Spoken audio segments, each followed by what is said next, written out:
Three, two, one. Hey guys, I'm here with Brooke Jordan, mother and activist. Um, I I met Brooke in December? In Around December. December, and we were at when I went to the vaccine debate, and Brooke is an amazing speaker. She gave a speech after that, and we've kept in touch. And she's an activist. And what else would you say about yourself, Brooke? What else would you say about Um, yourself? I would just say that I'm a passionate mom who, saw some things that she didn't like as far as the medical industry when it came to my kids, and wanted to change things for them. But also now too, I just recognize a lot of things that are going on within our community, within the African American community, especially because sometimes I work in schools.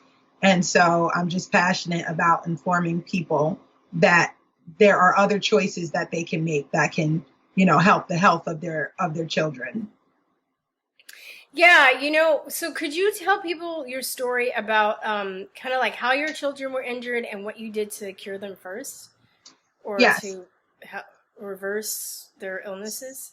So to start out with, I have to take you back to 2006. So 2006, when I gave birth to my first daughter, they gave her the vaccines that they give in the hospital. But then when I showed up for her next doctor's appointment, I didn't even realize that it was an appointment where they were going to give her vaccines. But I knew I didn't want them because I had already seen reactions that had taken place in my niece and my nephews. Oh, wow. Okay. So I knew I didn't want them. However, I was a new parent. I was much younger at the time, and I lived in Philadelphia where I didn't have any family other than just my husband, and we weren't well read on the situation. So when I told the doctor that I did not want them, he more or less really tried to make me seem dumb. He kept saying, well, what's your reasoning? What's your reasoning? And I could not give him a specific reasoning other than to say that I had witnessed reactions between my niece and nephews, and we had family history that was such that I didn't want to do it. And he kept saying things like, well, you can't get your information from Hollywood because at this point, Jenny McCarthy had come out with her book about, or her information about her son being autistic. Which was written with a doctor, by the way. With a doctor, yeah. Yeah. I mean, nobody says that, but it was. Go on. And then there was also the situation with Andrew Wakefield, where they were trying to discredit him or whatever. So he kept telling me I couldn't get my information from Hollywood. And I kept saying this has nothing to do with Hollywood. I just don't want it. He kept me there for almost 2 hours, where he would come in and question me. Then he'd send nurses to come in and question me. Then he would come in and question me. And what he was basically doing was saying things like, well, if you don't give them these shots, then you're not going to be able to come to the practice. If you don't give them these shots, then, you never know what could happen. You might have to get CPS involved, different things like that. He literally was scaring me to death, to the point where I just started crying. Like, I was just like, just give her the shots and let me take my baby home. And I was crying. And you were in the hospital. In a bed, so you're vulnerable, all those. Oh my God. Yeah. So I was crying, and so I agreed to give her shots at that point. And so we continued the schedule, delaying some, but continued the schedule up until we got close to her first birthday, where I took her in, and they were like, it's close enough to her birthday, we can go ahead and give her round of shots. So they gave her shots. We went home. I remember her thigh was hard, and I asked them about that, and they were like, it's fine. It's not, anything to worry about. You just put a warm compress on it. And so I was like, okay. But then about 2 weeks later, I went to get her. She woke up in the morning, and I went to get her from her crib, and I put her down to walk. I changed her diaper and everything and put her down to walk, and she couldn't walk. Like, she literally fell to the ground. And so I picked her up, and I'm like, oh my God, what's going on? And she was able to stand, but then she started limping, like very exaggerated limp. So I'm like, oh my goodness, like, what happened? I'm thinking maybe I pulled her leg out of socket when I changed her diaper. So of course I took her to the doctors, and they're like, it's nothing to worry about. Sometimes kids just get a kink, is what they said. So I'm like, okay. I bring her back home. Still same sort of thing. She can't walk. She's limping all over the place. But at this point, she didn't have a fever or anything. So another week goes by and still she's unable to walk. Take her back to the doctors. Now she's got a fever. And they're just like, okay, so she has a virus. So I'm like, okay. So back and forth, long story short, we're back and forth to the doctors, back and forth. They're telling me she can't have an infection because if she did, she wouldn't be able to walk. I'm telling them, I know this child. She has a very high you're her mom. For pain. I said she's got a humongous tolerance for pain. She never once cried. Every single time she got her shots, she never once cried. So I'm like, she has a high tolerance for pain. Long story short, I take her back home. I tell my mom, I'm like, I don't know what to do. Her fever's up to almost 105. She's limp. They keep sending me home from the emergency room. My mom told me, you take her back to the hospital and you don't leave. I don't care what they say, don't leave. So I took her to a different hospital. I took her to Children's Hospital. Wow. At this point, I didn't even know Children's Hospital existed because I'm still a new parent. Yeah. So I take her to CHOP. Within us being there, within like an hour, they were able to diagnose her and saw that she had a whole infection brewing in the bone of her upper thigh. And they were like, if you waited any longer, she could have died, all sorts of stuff. So they had to schedule emergency surgery. They had to take her in there and they had to scrape out the infection out of the upper part of her bone. Well, they weren't sure when they went in there what they were going to see, whether it was going to be all in the hip or whatever. So ultimately they do that. They send her home. She comes home for the next 4 months on IV antibiotics. I have to administer antibiotics. She had to get a PICC line at home for the next 4 months. After that, I was just like, no more. We're not doing this anymore because they're telling me that she got this infection from a puncture. I'm telling them the only puncture she had was her shots. And they're telling me it would not have been her shots. She must have been punctured somewhere else. So they're literally looking her over from head to toe. I'm like, she doesn't go to daycare. I'm home with her all day. She doesn't go to daycare. I would know if she was punctured. She wasn't punctured anywhere. And they're like, only way she would have gotten this was if she was punctured. But still, they would not concede that the vaccine is what caused it. Hold that thought. Okay. It's like, I listened to this lady's channel, Yummy Mummy, and she was talking about how, if you are outside and you fall somewhere and you break your arm and they're like, how did this happen? You broke your arm. They'll be like, oh, okay. But if you say it's a vaccine, they'll be like, oh, well, maybe it was the air conditioner. Was the air conditioner on? Like, the sun's too bright. Maybe it was the sun. Maybe is the air? Is it the air? Like anything else but that. Where vaccines puncture and it punctures under the epithelial layer of the skin. Mind you, she's got the infection in her upper thigh. Where she got the same area where she got the injection. But they're saying, it must have been something else. It wasn't that. Wow, they're so brainwashed. At that point, I was like, I don't care. I really don't care what it is. We're not doing this anymore. I'm not giving her any shots. So we got kicked out of the practice. So let me add this too. It really pisses me off when you tell people why you are skeptical about getting vaccinated, and they still just think that we read the Wakefield study and we listened to Jenny McCarthy. And I didn't even know. Like, I experienced it because I saw what happened to my best friend's son. And then I started researching, and I really believe that's what triggered or gave me asthma, because I had really bad asthma and stuff. Yeah. And then my cousin, same thing happened with my cousin. And then I had a friend that was paralyzed by the Gardasil vaccine. And that's when I started reading studies and doing all the other research. But before that, people would still just be like, oh, you just listen to Andrew Wing. It's like sound bites. It's like they're robots, That's exactly what it is. And I remember I went into this forum when I first started researching, trying to join groups and stuff to get information.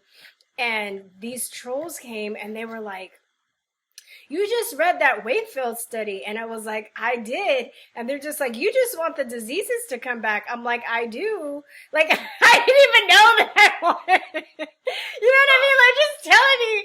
I was just like, what? But then I got prompted to look into those things because of them. And then I saw I saw the Anderson Cooper interview with Andrew Wakefield, and that really set off a red flag because he wouldn't let him talk. And Yeah. you know, as a woman, you're a victim of gossip. You know, I'm sure as a kid, so you're just like, you know, like, have you ever been a victim of gossip and Yeah. people just say stuff about you and they don't let you explain your side? It's so unfair. And I just remember like watching that interview, and at the time I liked Anderson Cooper. Now I can't stand his ass, but at the time I liked him, and I was like, you know, I'm like, oh, okay, well, let me see what this guy has to say. And he wouldn't even let him speak. Yeah. And I was just like, I want to hear what he has to say. Just as a listener, I wanted to see what his side of the story was. And then I was like, okay, I might have to like go and see now what is up with this thing, because they're not even letting him speak. And every article I read that criticizes people criticizing vaccination, they always bring him up. I'm like, they're still doing It's it. Like, first thing they say, and no I'm matter just like, what you say, yeah, they immediately say Andrew Wakefield was debunked. yeah, and then I found out there was an anti-vaccine movement since the invention of the vaccine in the 1700s, and that all that history's been erased. I mean, it's just fascinating. Yeah. So I'm sorry. Go on. No, that's okay. But even up until that point, I still did not know, you know, all of the stuff that was in the vaccines, all of the toxic things, everything. I didn't know what was in the vaccines. I just knew what I had witnessed. And I was like, you know, we're not doing this instinctually, and you just by observation, which is what science is. That's exactly what it is. But again, observing. If it was anything else, it would have been the exact same thing. You know, for example, if I had fed her something new and she responded in some sort of weird way, and I said, well, I don't know what happened. All I know is this is what I fed her. I would not have fed her that anymore. You know, I would have been like, I'm not doing that anymore, because that's just common sense. Yeah. So yeah, they kicked us out of the practice. You know, it was like, we're not going to see you anymore.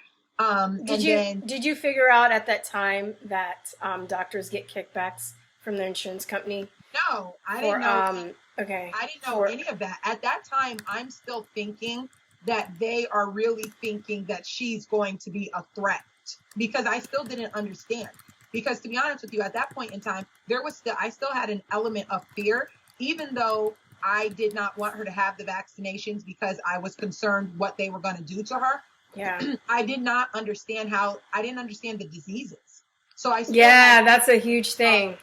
Fear, you know, about the diseases. So I understood kind of what, even though I'm like, I can't believe you're kicking me out, like this messed her up. At the same time, I was thinking that he was doing it because of fear of disease, you know? Yeah. And that's how they got me. Like, he's like, yeah, but this whooping cough is here, you know, and all of that stuff. Yeah. So I didn't understand what it was. I didn't know. I didn't have at my disposal what we have right now, where you can find out stuff and you can find it out relatively easy. I didn't know that back then. And you have to know what to look for too. And you have to know a lot of Google has conspired with a lot of the, you know, bloggers to like make sure if you type a question about vaccines in the search engine, stuff is hidden. It'll come, like what will come up is very pro-vaccine enthusiast sites such as Science-Based Medicine and stuff, and they'll just say, oh no, that's stupid, silly anti-vaxxer, you were just reading that Andrew Wakefield study. Absolutely. You know what I mean? And then they're like, and then if you're kind of on the fence and you're easily swayed, then you stop right there. But if you don't know specifically what to look for, and I just wanted to go back because I went on a tangent, but I wanted to say, for those of you that don't know, doctors get $400 per patient. I can post something through Blue Cross per fully vaccinated patient at the end of their year. And, you know, and on top of that, they have to have, I think, at least like 63% of their practice vaccinated.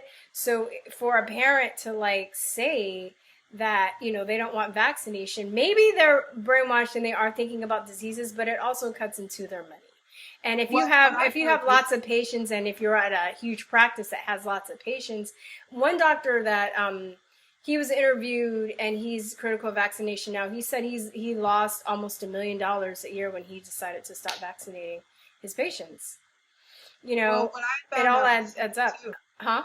What I found out recently too is there are some insurance companies that actually penalize doctors for if a patient is unvaccinated. So that also is a problem, because we recently here in New York, we were collecting a whole bunch of denials from kids that were denied or kicked out of practices and stuff. Mm-hmm. And there was dialogue back and forth between one of the doctors and one of the patients. And she was like, I really don't want to do this. However, the insurance company is dinging me, for not doing it. And she was like, it's either I do this or I ultimately lose the practice. So she literally had to do it even though she didn't want to, because she couldn't afford the penalties that were coming down. This is insane. I didn't even know that. And the thing, I want to say this too, doctors are basically indentured servants, because by the time they get out of medical school, they're hundreds of thousands of dollars in debt. A lot of doctors don't make money until they pay off their debt, maybe like a decade or so later. Yeah. So for them, you can say that they're greedy, and I think some are, but it's also, they're thinking of their livelihood. I've been bashing doctors a lot lately. I'm trying to humanize them a little bit, but generally they are brainwashed and they're assholes, like the way that doctors scared you. And there was a guy, do you ever watch the HighWire? Yes. Mm-hmm. Did you see that show where there was a guy that got the DPT vaccine? Yes. So let me I'll post this episode in the bottom, or the little clip from that story in the bottom in the comments, you guys. But there's a mother was talking about, I don't think it's in the clip I'm going to post, that's what I'm going to say, but there was the mother already had suspicions about vaccines because her kids had reactions. Her son had reactions. Yeah, but she was saying that the doctor, she didn't want the hepatitis B vaccine, and then the doctor was like, oh, let me just squirt it in the mouth. You didn't see that part? No, I didn't see that part. So there was two different ones that he did, because there was one where he did that was only just about that story. I saw the one that he did after where he just kind of referenced that story. There's a whole story. There's a whole episode. I'm probably just going to put the clip because it's shorter. But they were talking, it was a whole family. And the mother, they talk about the mother too. The mother was already like anti-vaccine, and they were like, oh, we're not going to vaccinate our kids anymore because they already had bad reactions. And what happened was he had to get a DTAP vaccine because he was getting a new job, and it was part of his physical. Oh God, you guys, it's so heartbreaking. This family's life is just destroyed. Completely destroyed. Destroyed. And when you think about it, really, for what? Like who was he encountering that it made it necessary for him to have that? And they always do it based off of tetanus, where we're giving you the tetanus shot, but he can't spread tetanus to other people. Yeah. So it's like, what? I don't understand it. It's heartbreaking, but you guys should watch it. I mean, I'm hoping that the wonderful thing about people telling their stories, and what makes it so powerful is that people, they want to say that the science is important and stuff, and it is, and I feel like we have that on our side. But what's even more powerful is people's stories, because we connect. We're human beings. We connect to each other. We can, for the most part, tell if somebody's bullshitting or not. Yeah. So, I mean, and the same thing about polio. What's the difference about vaccine-injured people and polio victims? They show us people in the iron lungs and saying that they're polio victims 24/7, and I'm not dismissing those people, but why are we liars and they're not liars? They're not. Yeah, absolutely. But there's the element that people, I don't know, just generally believe because of how the media portrays things, that we have nothing better to do than to just make up stories. And the truth of the matter is, if I said this in Connecticut recently, when you have a product that's good, you don't even have to advertise it, because your product is so good, it sells itself. Yeah. So as parents, especially amongst like parenting groups and stuff like that, anything that comes out that is good, you hear it word of mouth. So if parents were getting their kids all of these shots and everybody's like, oh, my kid did perfectly well, you wouldn't even be seeing this or hearing this. This is a movement that's largely driven by parents, by moms, because they're watching it and they're seeing what happens, Yeah, all over the world, by the way, you guys, not just all over the world, because it doesn't, the reactions don't stop at a border. I know. They're everywhere. Well, So it's largely driven by parents. when I started, before this happened to my best friend, I worked in special ed, and I would hear the parents in Spanish talking about that they think vaccines cause their kids autism. Yeah. Now, no, think about it. Spanish is not the first language. They can't speak English. Did they read the Wakefield study? Yeah, you know what I mean? They had a translator. El Señor Wakefield. Mira, like, no. You know what I mean? Like, they weren't. They're going off of their observation and their experience. That's true, though. It's 100% true. That's why I always say it doesn't matter what anybody says. They always want to talk about, oh, but the science says this, the science says this.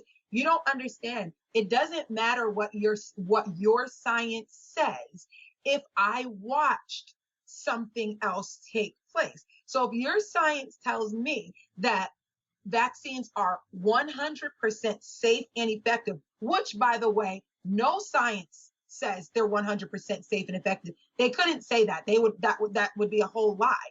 But No. you could say they're safe and effective. But if I watched somebody start to seize after getting a vaccine, or even just passing out, they say, oh, that's normal. It's not normal to just pass out. That's not normal. Plus, you can read the inserts and just pass out. It's not normal. Yeah.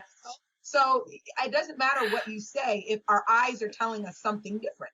You know what's crazy is to add to that, there's because certain countries you can sue the pharmaceutical industry. We can't for vaccines. We can't sue the pharmaceutical.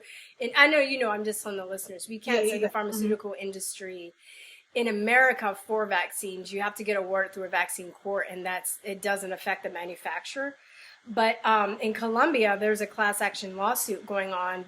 Japan too, because of the Gardasil vaccine.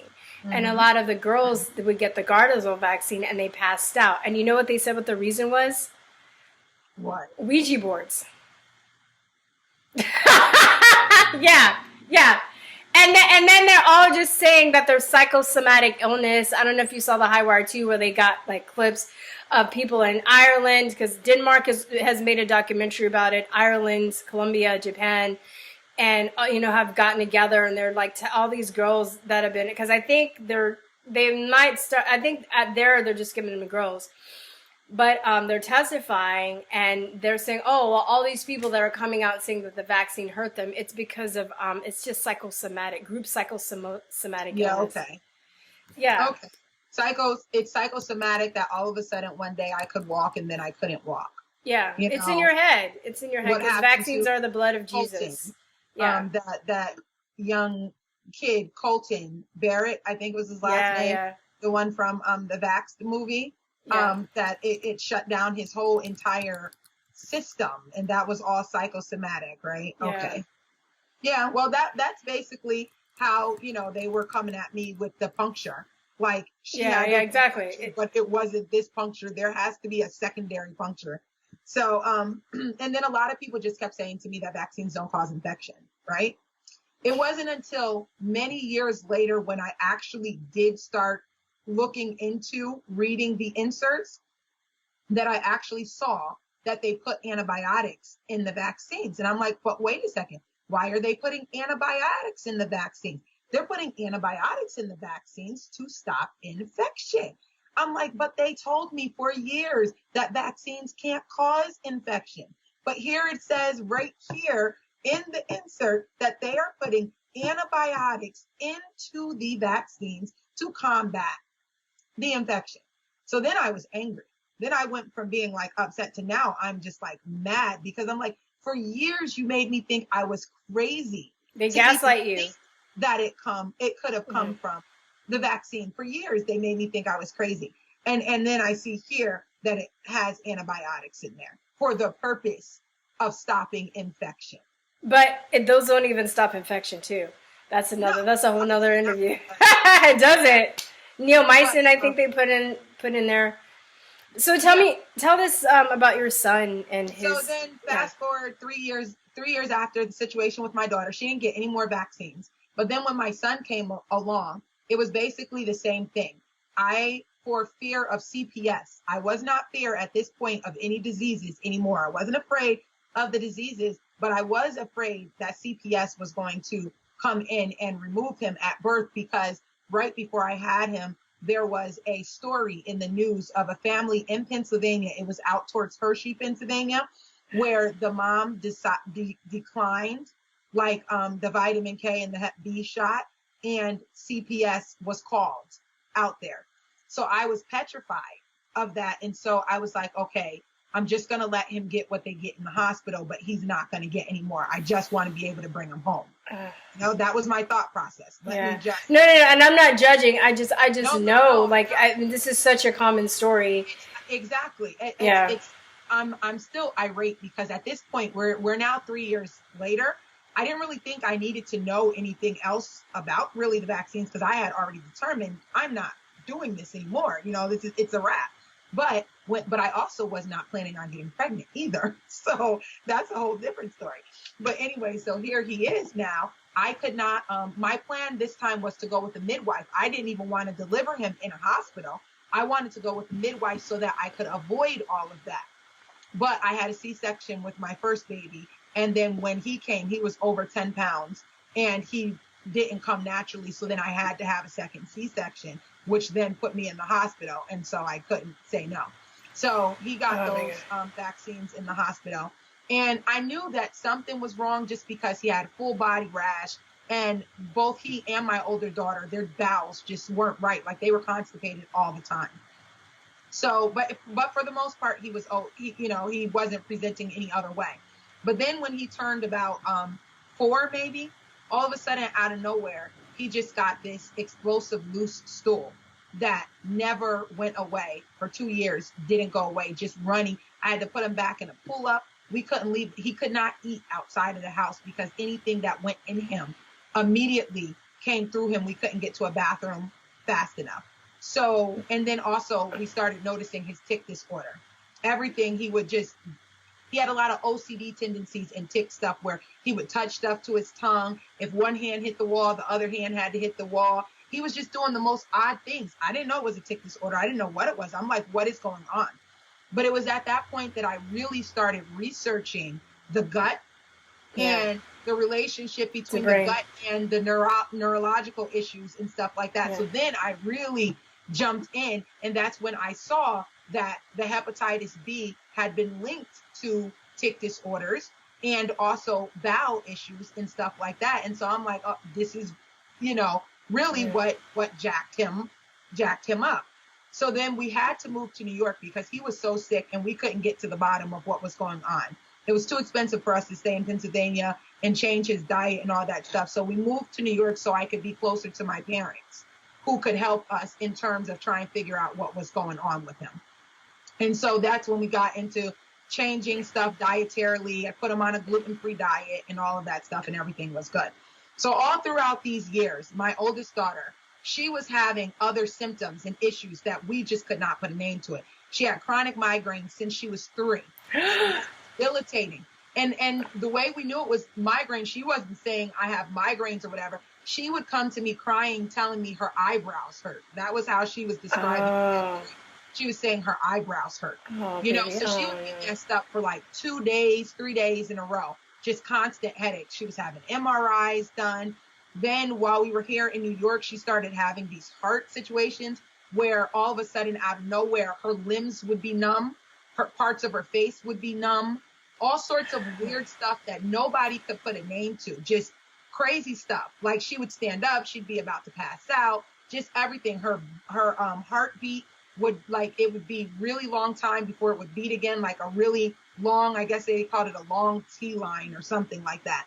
But just a whole bunch of issues that we did not know what was going on. But prior to our move to New York, that last year before we moved here, I had my 3rd child, who I was like, I don't care if I have to fight the whole entire United States Army. Nobody is coming at this child with anything. So she was completely unvaccinated. She had nothing. And she had none of the issues that the other 2 were having. I mean, nothing. The child was a perfect just figure of health. Her bowel movements, everything. She just went normally, regularly, no issues. She wasn't constipated. They weren't runny, nothing. And she ate the same diet, that they had. Nothing was different except for the fact that she did not get the vitamin K shot, she did not get that eye ointment, and she did not get the hepatitis B shot at birth. That was the silver nitrate stuff, yeah.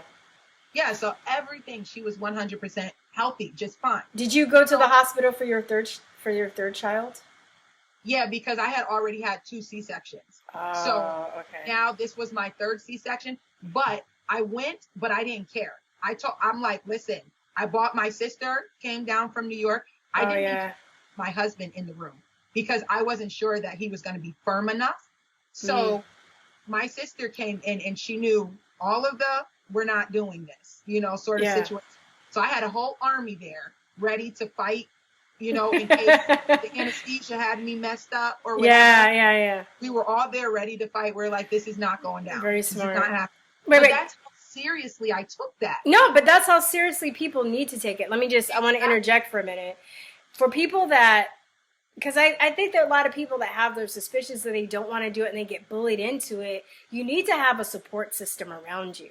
Yeah. To help you fight, because you could be like, I had a friend that was going to have a natural birth and she didn't, was going to do all this stuff, and she got in a bad car accident and they had to give her a C-section because because of the accident. Yeah, because of the accident. Mm-hmm. And I mean, that's another whole C-section thing. That's a whole nother rabbit hole, which I don't think is necessary and which is like BS. But she, she didn't want any of that. And her and her husband were in an accident. And she was like, thank God for this nurse that stuck up for us. Because I think she got knocked out, but her husband was okay. But they had to she went into labor and they had to get him out that way. And then she was like, there was this nurse that stuck up for us because they were like, we don't want any vaccines. And she was like, thank God for that nurse because we didn't have their family and stuff. But they were prepared to do that.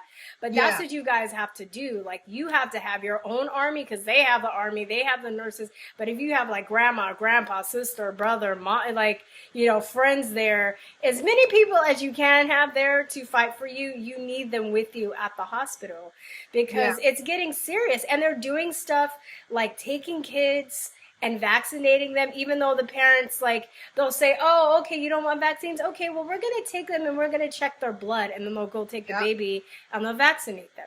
Yeah.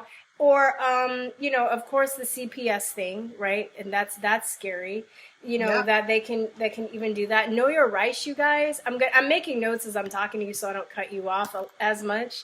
But no, that's fine. That's what I'm typing. But let's see, vaccination. I'm gonna National Vaccine Information Center has a really good source where you can check your states and see what exemptions you have, and they have like a map to show what exemptions your state has. But it's just unbelievable. Oh, and the unvaccinated. Did you see Vax 2? Did you see Vax 2? Yes, I saw Vax 2. Okay, so I'm going to review Vax 2 this week, you guys, so this is a spoiler alert, but the first half of the movie is vaccine-injured kids and how it's messed up their family, but the second half is the unvaccinated. Yeah. Perfect, just like you were saying, same story. My best friend has 3 kids, one has eczema, one severely autistic, and the last child, no vaccines. The whole family gets sick. She's like the last one to get sick, if she does get sick, and then she's the first one to get better too. Get better, yeah. She'll get it for 2 days, and then just be over it, And then when my daughter, my third daughter, when she first got a fever, at first I was like panic, oh my God, she's got a fever or whatever. But I mean, within an hour, the fever broke without me giving anything, and I was like, wait a second. I know she had a fever before, because I'm used to with my oldest daughter, when she gets a fever, it just stays. It just doesn't break, it just stays, right? But the natural way the body, even though now I know that fevers are supposed to work to fight the illnesses or whatever, but the way my youngest works, she'll get a fever and it'll break, and then it'll come back, and then it'll break, it'll come back, and then it breaks, and it breaks for good. And this is with me giving her nothing at all. I'm like, oh, this is how the body's supposed to work, Yeah, and what's really messed up too about the people that get vaccines after they get vaccinated, they're told to give them Tylenol. But Tylenol depletes your body of glutathione, and usually because you have a fever, it's because you have something that your body's trying to kill or eliminate. You have an infection, so your body heats up to try and kill it.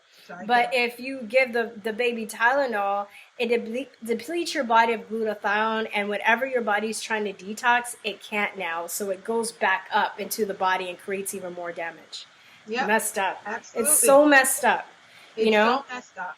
And then the other thing too is just this idea that they really tried hard to make our historical and ancestral practice of medicine be almost crazy. You know, like stuff that we hear, like, oh, my granny used to do this, or my like it's like witch doctors. Well, that's because they knew from back before Big Pharma took over, those were the things that worked for certain things. And now that the pharmaceutical industry has taken over, it's like they try to make those people seem like they're crazy. Yes, like something's wrong with them. And it's like, no, actually, they're really the ones that are smart, and they know wisdom what works in nature. Well, you know what, too? It's like, I always say that we've been on this, what modern anthropologists say, 200,000 years? Mm-hmm. And vaccines have only been around for 200, Yeah. And then people just act here all this time. Yeah, and then I learned something new today too. I was talking to my best friend, and we were talking about how people say, oh, well, like those smug people that are like, oh, well, people used to die in childbirth before vaccines. It's like, no, it's because they don't wash their hands. Because of Semmelweis, the doctor that said, the doctors would go from the morgue and then deliver babies, and then he noticed that he was like, oh yeah, maybe you should wash your hands, and they thought it was ridiculous, and they drove him into insanity and beat the crap out of him. And then they found out that we were right, And then I was watching something else about, scurvy is lack of vitamin C. Mm-hmm. And there was this, I don't know his name, I have to look back my notes, but there was a French guy that he came and he met with like some Native Americans, and they were like, here, feed your crew a mixture. It was like pine needles and some kind of bark, but this tea that he made was high in ascorbic acid, vitamin C, and it cured him. And the guy was so happy and went back, and of course they're like, oh, that's just witch doctor stuff, blah blah blah. It wasn't until like 100 years later that they finally, with their ego, and the thing, this is the thing that makes me really irate, is that a lot of these health problems that we have in society, it's not because we haven't found the cure, nobody wants to find the cure. It's because of ego and power that a lot of stuff is suppressed. Yep. That's exactly what it is. Ego, power, and greed. Money. Greed. At this point in time, we're never going to be a healthy nation just because financially that's not in the best interest of these big conglomerate companies for us to be a healthy nation. I wouldn't say we're never going to be a healthy nation. I would say if we keep depending on these people, we'll never be a healthy nation. But I don't go to the allopaths unless I have to. I have a baby, I'm not going to have in the hospital. Exactly. You know what I mean? Like certain populace of us who, will continue to spread this information and everything. But I just don't see these people allowing big, that's why they're fighting so hard right now to make sure that everybody, not just the kids, they're starting with the kids, but to make sure that everybody is vaccinated, because I'm telling you, a whole vaccinated population is a lot of money for the pharmaceutical industries, for doctors, for all sorts of people, just because it diminishes our health, Yeah. And so if you mandate it and you attach people's jobs to it, and you attach people's ability to travel to it, and you attach people's education to it, which they're doing now, then you have a certain group of people who are going to give in because they feel like they don't have a choice, in what to do. Yeah, and that's sad. And I was talking about that to a friend today, and it's like those people are going to get hurt because of it. And I'm not saying, oh, that's what they get. I'm not saying it that way, but I see all the chronic illnesses and autoimmune diseases that we have linked to vaccines. Yeah. And then all the other drugs that, we put, it's like vaccines is the trigger that breaks everything down. And then you add to all the drugs that you're taking from the issues that you're having and the GMOs and all the other chemicals and stuff. It's it all up. Yeah, but I think, I don't know, like, I know I go up and down, Brooke. I don't know, but I also feel like it's going to wake other people up, because especially they're coming after your adults. And I think that we have to realize too, just because something is a law doesn't mean that it's moral, and doesn't mean that we have to follow it. And I think, there are people that they want to believe that, people in Congress or whatever are good. But I mean, a lot of them have been put off. I mean, how many people testified in Connecticut and they passed it through anyway? I don't know what the number was, but there was over 21 hours worth of testimony. So it was critical of vaccination, right? Critical of vaccination, pretty much most of it. Yeah, all of it.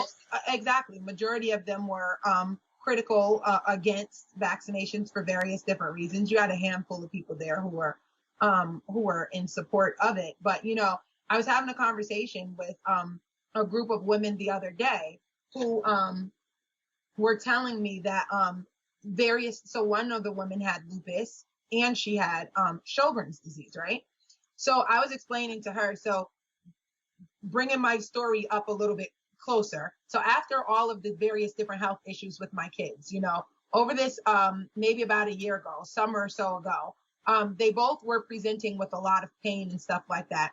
Took them to a whole bunch of different doctors. Bottom line, they were both diagnosed with arthritis. My son diagnosed with rheumatoid arthritis, and my daughter diagnosed with arthritis in the hip that she had the infection in, that was then causing her to have chronic pain in both of her knees because of the arthritis in the hip, right? Yeah, because the joints are all connected and stuff. So, how old are your kids? How old are your kids? So my daughter, when they were diagnosed, they were 13 and 10, but they both recently just had a birthday. So now they're 14 and 11. Okay. But at the time of diagnosis, they were 13 and they were newly 13 and newly 10. Because it's been we're coming up on a year since they've been diagnosed with the arthritis. But in an effort to come up with the diagnosis for the arthritis, they look for the inflammatory markers and everything in your blood. Mm-hmm. So my daughter had all of these blood panels done. So had my son. But her blood panels came back with this particular marker in it. I can't remember exactly what it's called, and I've been looking for the paper. I haven't found it yet, so I have to get another copy from her doctor. But it's like an A something or another. But anyway, it's a particular marker that the rheumatologist was very clear that you only ever see this marker in a person that either has lupus or has Sjogren's. You do not see it anywhere else. This person, you only see it in a person that has lupus or Sjogren's. So according to her rheumatologist, she's basically like a ticking time bomb for either lupus or Sjogren's to start manifesting in her system. Now, my theory is it's not manifested as of yet because I stopped giving her vaccinations right before her first birthday. Plus, you've changed your diet. And we've changed her diet, even now, so more recently. So when she was having the migraines and the heart issues, the doctor wanted to put her on like an antidepressant, a psychotropic drug, to see if he could work out the migraines. Of course, I said no. At that point, my son was already on a gluten-free diet. So I said, let me just try putting her on a gluten-free diet and see if that will help with the headaches. Well, lo and behold, after she was on that diet for about 3 weeks, not only were the headaches gone, but all of the issues she was having with her heart, with her body going numb, all of that stuff was completely gone. Girl, I'm almost off my asthma medication for going for gluten-free. Gluten-free, I'm telling you.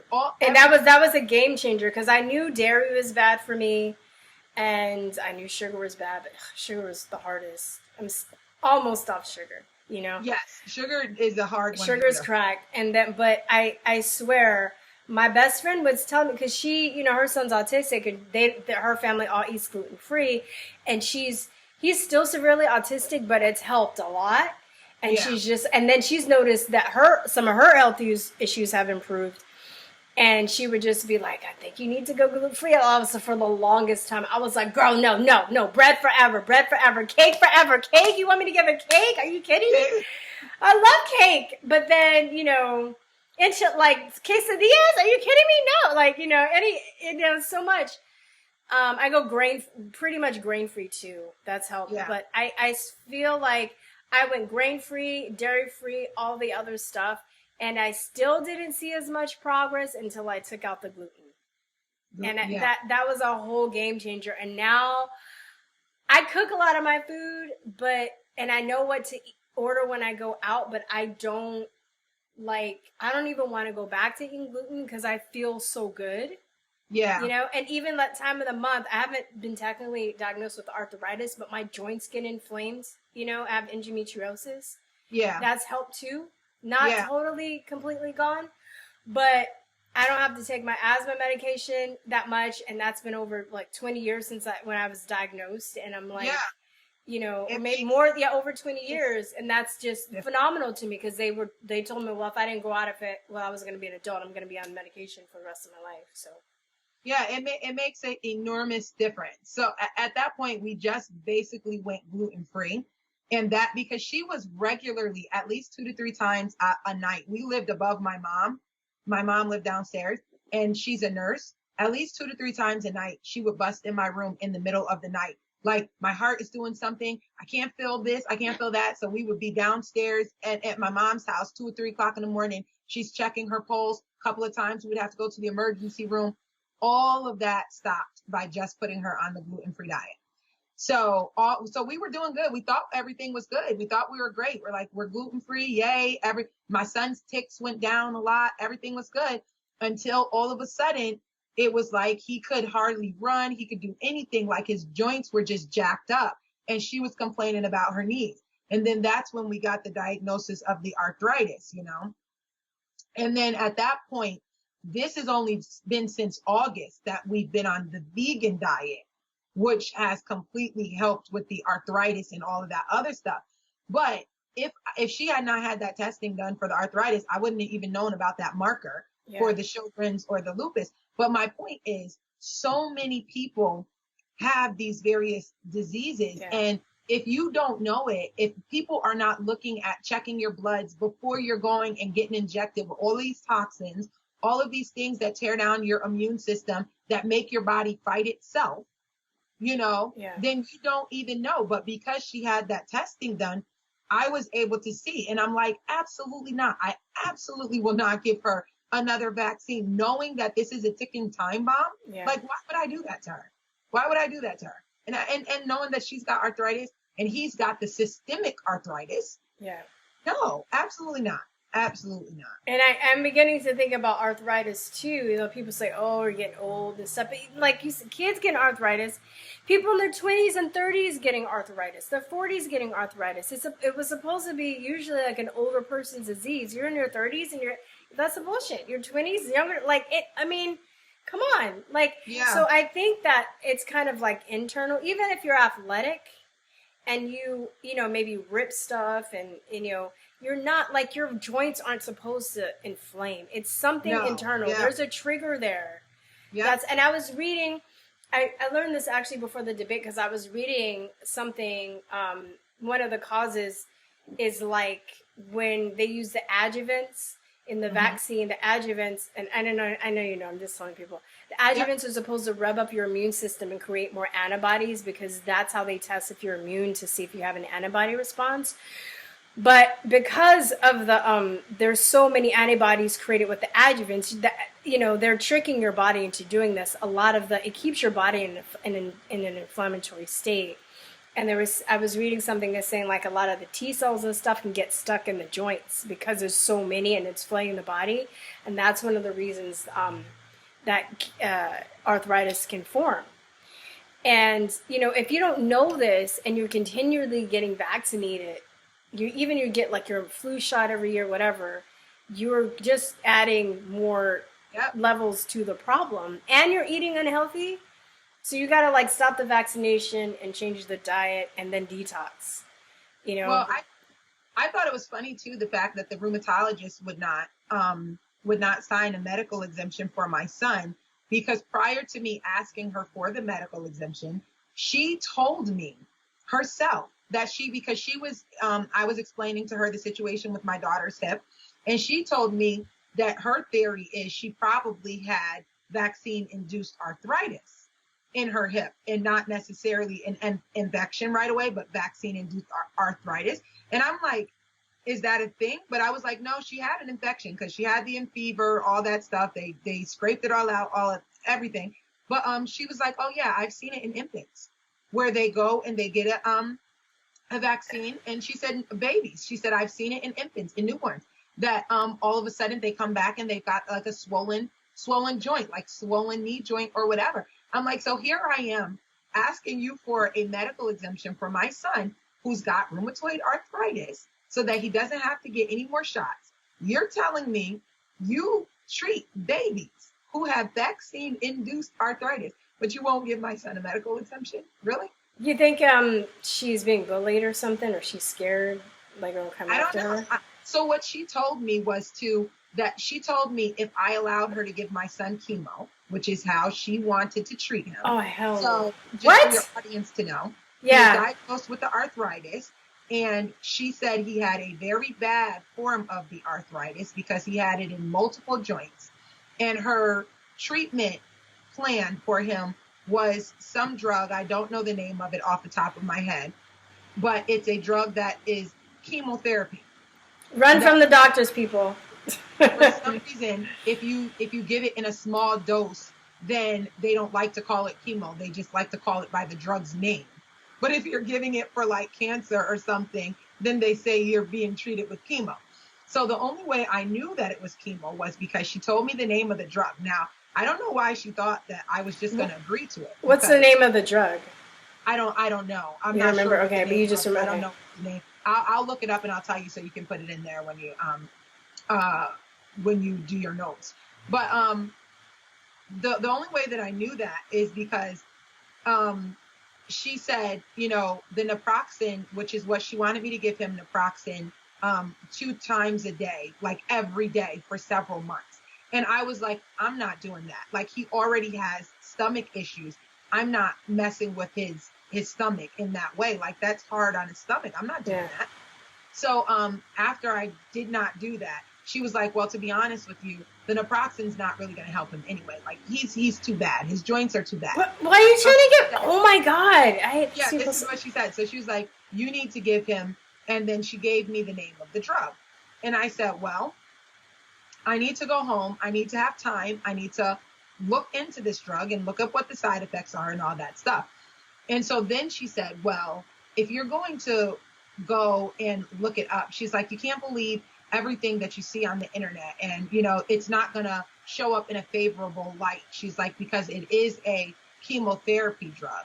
So then I was like, no. So I'm like, no. Oh my God, this lady's crazy. Chemo. I'm like, no. And so my son is on the table, and he's starting to cry. He's like, no, Mom, please don't give that to me, because my nephew had just died a few months earlier, and he had been on chemo, and we saw the way that it ravaged him. Yeah. So his equation of chemo, he equated that with my nephew that just passed away. And he's exactly right, because it kills your immune system. So he's like, please don't give me that, So I told the lady, I'm like, absolutely not. No way you're giving my son chemo to treat arthritis. And she was like, you don't understand the seriousness of his condition. I'm like, I do understand the seriousness of his condition, but you need to give me some time to go back. I need to try and find a softer way now that we know what it is, Yeah. So you don't understand the seriousness of chemotherapy. Oh, girl. Exactly. I know it's hard for you. You got to be professional and not get thuggish on these people, but they have it coming. I was telling her, I'm like, absolutely not. Because then she was really defiant about it. She's like, well, what is the point in you even bothering to bring your kids here for treatment if you're not going to allow me to treat them? And I said, first of all, I needed a diagnosis.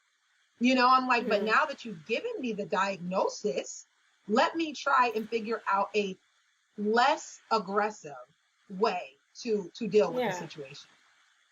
So that's what I did. And, doctors work for us. This is what people forget, too. you have to get into this mindset. Like they have this, a lot of people have an appeal to authority complex where they, they want doctors to tell them what to do, or they don't want to take responsibility. I think that's part of it too. And then doctors have a God arrogant complex where they just think because they're a doctor, they can tell you what they want you to do. And if you don't listen to them, then something is wrong with you. Like, how dare you question them? Yeah, how dare you question the great and powerful Oz, like that's that situation. So, but this is the kind of like, and I feel like as I've gotten older and I've taken charge of my health and I've had a better, I've had better success with my health, having that mind switch, that attitude is that they work for me. And then if I'm not satisfied, just like a customer, you go into a store, you're not satisfied with that service, you go to another person, or you figure out a way to do it yourself. That's what you would do in any other situation. Yeah. Well, the problem with specialists, especially when you live in an area that's not that big, is that you don't have a lot of options. Yeah. So for me, for the rheumatologist, there's not a lot of pediatric rheumatologists in this area, and most of them are in this Albany Medical Center group. But I did end up taking him to Boston to get a second opinion. Yeah. And with the second opinion, she gave me a different type of arthritis, which sounded way worse than the first type of arthritis, because she's like, he's got spondyloarthropathy, spondyloarthropathy, which is still another form of systemic arthritis. But she was like, his spine's going to be, could be all jacked up. But when I brought him to her, he had already been vegan for a couple of weeks at this point when I brought him to this next doctor. And she could not believe, based off of, so she's giving him the diagnosis based off of my reports to her. But her physically looking at him, she was like, wow, like for what he has, he looks really, really good, And so I said to her, well, the reason I'm here is because I would like to continue to treat him holistically on a vegan diet. And the rheumatologist that's in Albany is telling me that I'm being negligent. And she's saying that I can't reverse his condition just with diet. And so what this rheumatologist said is, what I can tell you is there's no studies that have been done to be able to show, there's no research out there to show that a holistic diet would reverse this. That's not the same thing as saying that it can't be done. It's you're telling me that no one has tried it and reported about it to say yes or no that it could work. Yeah, there are no studies to show that the vaccines are safe and effective. Safe and effective. Yeah. There are no studies to show the vaccine versus, well, they've not done them. Other people have done them. The vaccines versus the vaccinated versus the unvaxxed, Yeah. But so I'm like, well, at this point, he's responding well. I'd like to continue down this path. But when I went back to his regular rheumatologist, we were all excited. We're like, yes, we're going to come in here. I'm going to show her. He's jumping. He's running. He's scoring 28 points in his games. And she was like, he still has inflammation in his one knee. I was just like, oh my God. Hold on. Could you, I'm gonna wrap it up in a few minutes, but my computer's about to die and I forgot to get the cord. All right. 3, 2, 1. Come on, camera. Okay. We're back. That was so ghetto. I'm going to try and piece these two parts together. There you go. I'm so embarrassed. Okay. So could you just start over with talk about your testimony? I apologize. That's okay. So I was explaining that in New York, they recently withdrew our religious exemption like they did in California. And as a result, if you do not have a medical exemption, you cannot attend school if you're not 100% vaccinated. And so my 3 kids were kicked out of school because, as I stated, the rheumatologist would not write up the medical exemption, even though she said that the vaccines can cause arthritis and further damage to his joints. And my kids are treated regularly by a nurse practitioner. And here in New York State, you have to have an MD sign off on the medical exemption. So even though the nurse practitioner wrote up medical exemptions for them, she could not get a doctor to sign off on them because all of the doctors are doing the same thing as they were doing in California. Everybody's afraid to sign them. So Connecticut asked me to come out and speak to their legislators in their health committee before they voted to make the decision as to whether or not they wanted to remove their religious exemption as well. So I went out there and I testified there to just tell them how devastating it really has been for these kids. I mean, in California, I know it's devastating too, but they did theirs on a slower scale. Here in New York State, you had kids that were literally in school and then kicked out 2 weeks later. And it's been devastating for people like myself who work full time. My husband works full time. I've got 3 kids, as I stated, 14, 11, and 5, you know, who now have to get their education online, you know, while we're at work. And it's very challenging. And yes, I have a great family community. My parents help out, you know, where they can. I've got a 73-year-old grandmother, I'm not grandmother, a 73-year-old aunt who is teaching my kids African-American literature, you know, but she just recently had open heart surgery. So it's like people are working where they can to help us, but it really has been devastating. It's devastating because I've got 3 kids that are of graduation ages. Like my daughter should be graduating from middle school, my son from elementary school, and my baby from kindergarten. And they're all going to miss out on their graduations. And we're all going to miss out on their graduations. You don't get a do-over. You don't get to do this again. And all of this because we've made the decision that is the best for them to protect their health. You know, we're not willing to sacrifice their health for anything, because what good is it to go and have these kids who clearly our family has a history of all sorts of autoimmune diseases. I just said my nephew just died of cancer. You know, we've had several people that have had cancer. What good is it to go and inject them with all of this stuff and then they're too sick to even be able to attend school? You know, and it's not what's best for them. And the science doesn't support that they're a threat to the rest of the kids that are in school. So we've had situations here in New York State where a child committed suicide because she was just so depressed and devastated at the fact that she could not go back to school. We've had just a lot of kids who have been dealing with serious mental health issues now just because of the social isolation that they're now facing as a result of not being in school. Because in certain communities, when they hear that you're homeschooling and that this is your first year, they automatically assume it's due to the vaccination laws. And so they start calling you dirty, and they tell the parents, keep your dirty kids away from us, and different stuff like that. One boy was called in school Vax Boy or something. They called him some sort of derogatory name, you know. So it's been very traumatic. And so I was testifying in Connecticut just to try to prevent, you know, the same thing from happening there that happened to these kids in New York State, because it really has been traumatizing and devastating. How many people? I mean, it was 24-hour testimony pretty much? It was basically 24 hours. It was the day was longer than 24 hours because they started early, but they didn't start hearing our testimonies until 1 o'clock in the afternoon. And it went all the way up until like 10 o'clock the next morning.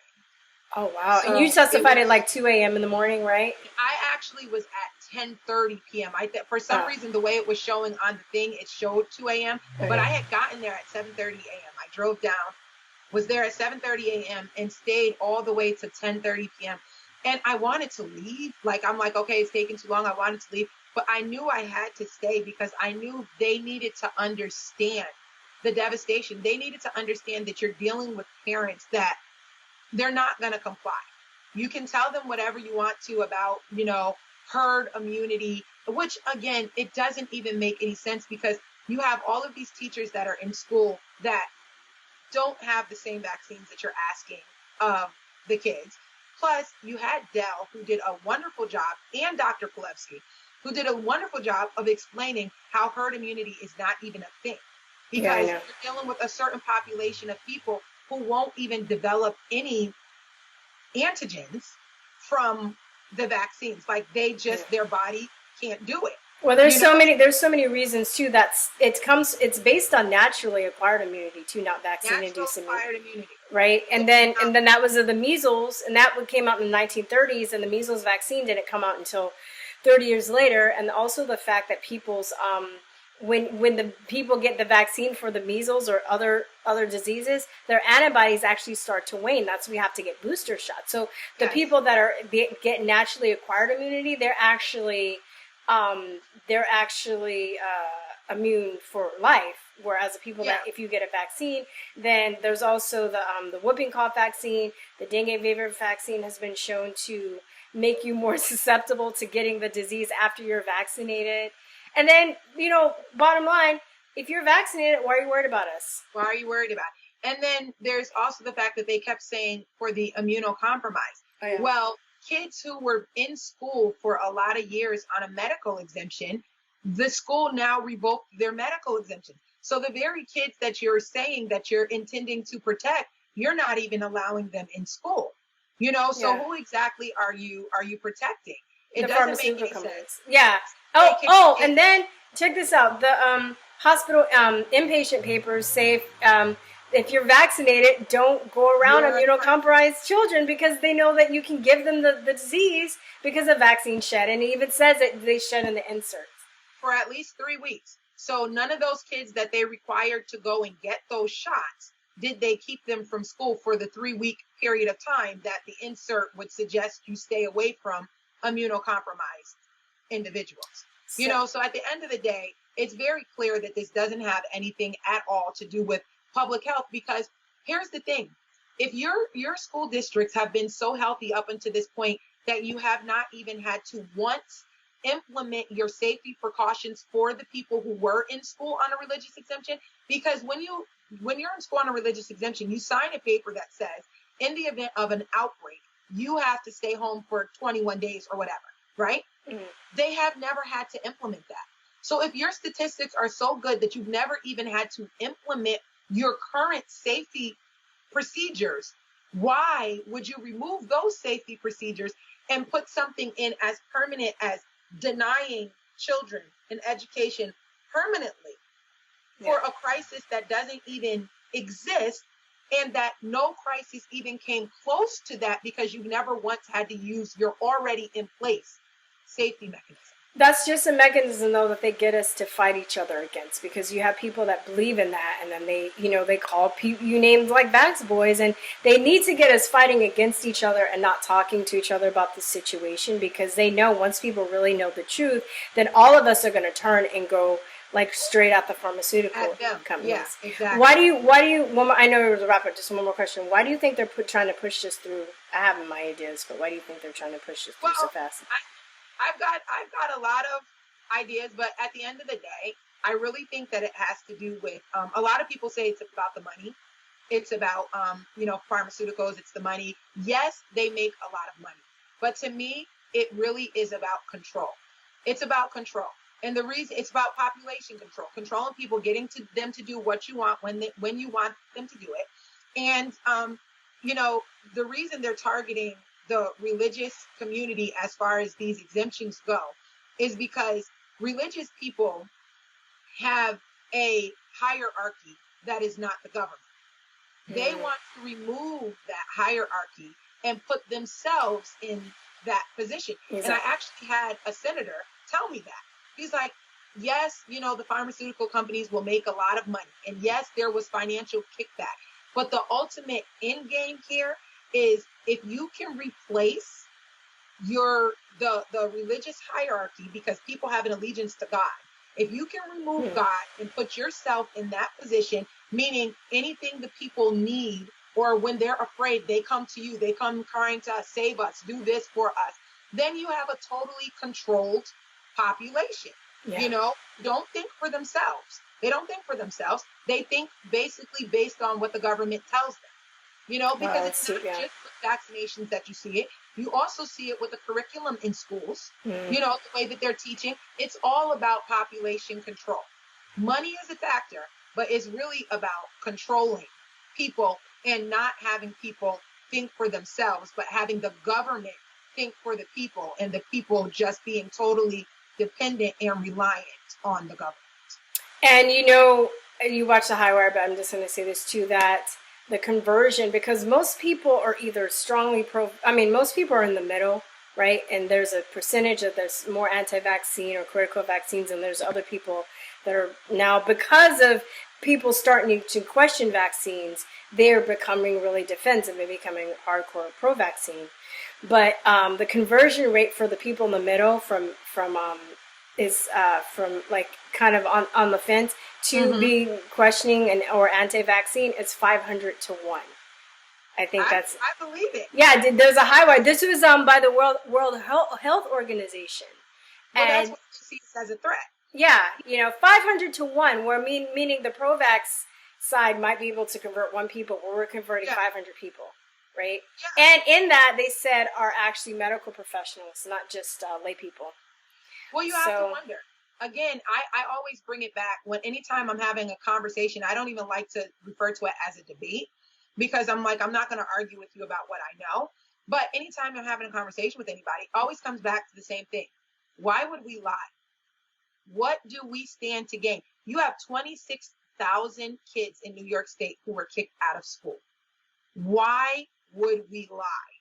Why would we stand so firmly, on something that is not our truth, But there are people that think that you're lying too, because they have such an appeal to authority, and they don't want to, they're brainwashed, and they don't want to believe that, they're precious news reporters who are bought off by the pharmaceutical industry, and they're precious, people believe that, if you go to certain colleges and get certain degrees, that you're actually a better human being, Yeah. So there are people that don't want to give that up. Yeah, that's true. And that sucks for them, because they're going to get hit hard. They're going to get hit the hardest, eventually. Because even if this, you said that they pushed this through anyway, after all that testimony. So it's obvious these people were bought off. I think that it's actually going to end up going to the Supreme Court, because they're trying. Yeah, I hope so too. And, I think, and even then, what if it doesn't pass then? I think that people really need to get this idea out of their head too, that we have to be obedient to the government.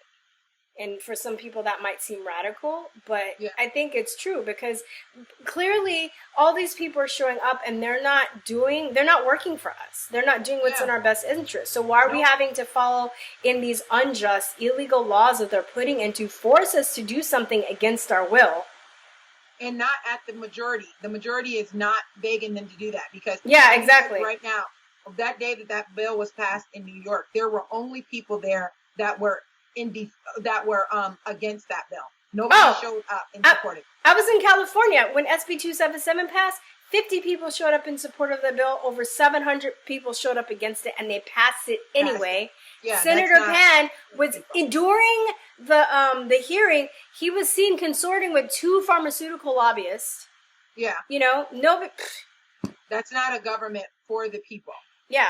That's a government who's ruling over the people, and that is not how our government structure was intended. It's not how it was set up. So. And girl, one more thing, you want to promote anything? Before you go. Nope, I have nothing to promote. Don't you have a GoFundMe? Oh, you know what? I did, but I think we closed it now. Did you reach your goal? We did. We reached our goal, and we were kind of doing it for the lady who set it up. It was her idea to do it for Black History Month.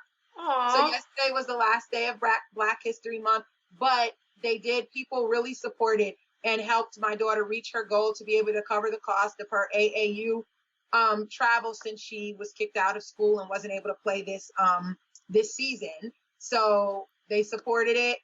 Everything went through, but I will say this, in case anybody wants to give, we are holding a benefit concert in April for my nephew who died of cancer. We're 100% sure it was cancer that was caused by these vaccines, just because of the type of cancer that he had, which mutated his DNA. But anyway, his name was Justice, and he was 20 years old, and he was a phenomenal young man. And the school that he graduated from, they put a scholarship together for other kids in his name. So every year, a new kid will get a scholarship. So we are currently putting together a benefit concert in April to raise money to go towards that scholarship fund. So if anybody would like to donate, you can donate to the Cash App, which is called, it's the $ Fighting for Justice. It's the number 4. So it's a $ and then just fighting the number 4 Justice. And Justice is spelled Justus. That was his name. Do you have a link too? I can just put it in the link so you can give it to me. I can send, because it's a Cash App, it's not a link, but I can send you the Cash App name and then you can put it in. Okay, yeah. Send that to me and I'll put it in the links for sure. Okay. You're an awesome mom, girl. Like, I just want to say, you know, dating is hard and people like give up on love. But when I see these parents and the sacrifices that they make for their children, like, love is still alive, you guys, because it doesn't have to be in the form of romantic love. But these parents, I mean, you know. Absolutely. And it's not, and don't get it twisted. It's not just moms either. Because you've got a lot of dads that are holding it down. Did I say moms or did I say parents? No, you said parents. Yeah, because I try and be aware of that, because I have seen a lot of dads, and I think a lot of people talk about the moms. Not talk about the dads. Is that you've got crazy moms. You know, that's the idea. And so that's why I'm saying that. It is not just moms. You've got dads that are fighting equally as hard. And I know my husband, he's not out in the forefront, but he definitely holds the fort down here so that I can do what I need to do. So yeah, but thank you for having me on here. Yeah, and girl. I will send you a link for Justice. Yes. To GoFundMe. Right. And thank you. All right. Bye. Peace to you. Love you guys. Bye-bye. Bye.